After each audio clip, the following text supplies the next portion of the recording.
Quand on est une femme de plus de 50 ans, on connaît bien la vie et celle de nos seins. On les aime plus ou moins, on en joue beaucoup ou pas du tout.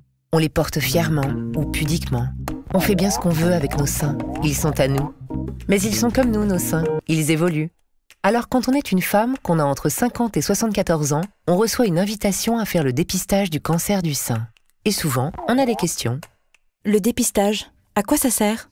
Quand on palpe ses seins et qu'on ne sent rien, on peut penser que le dépistage ne sert à rien. Pas du tout.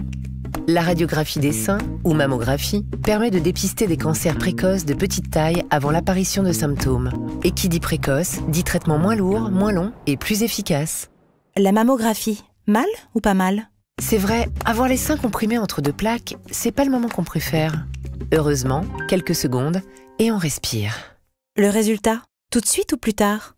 Tout de suite, un premier résultat. Par sécurité, dans les 2 semaines, un second radiologue vérifie.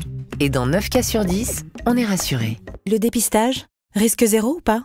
Il arrive parfois que l'on diagnostique et que l'on traite un cancer qui n'aurait pas ou peu évolué. Le risque zéro n'existe pas. Mais comparons aux bénéfices. Ils sont vraiment plus importants. Chaque année, plus de 10 000 cancers agressifs peuvent être soignés plus tôt grâce au dépistage.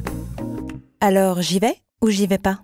Quand on écoute ses émotions, un examen, ça angoisse. Mais quand on écoute la raison, c'est l'inverse. Ce que permet le diagnostic d'un cancer du sein à un stade précoce avant tout symptôme, c'est d'être vivante 5 ans après pour 99 femmes sur 100.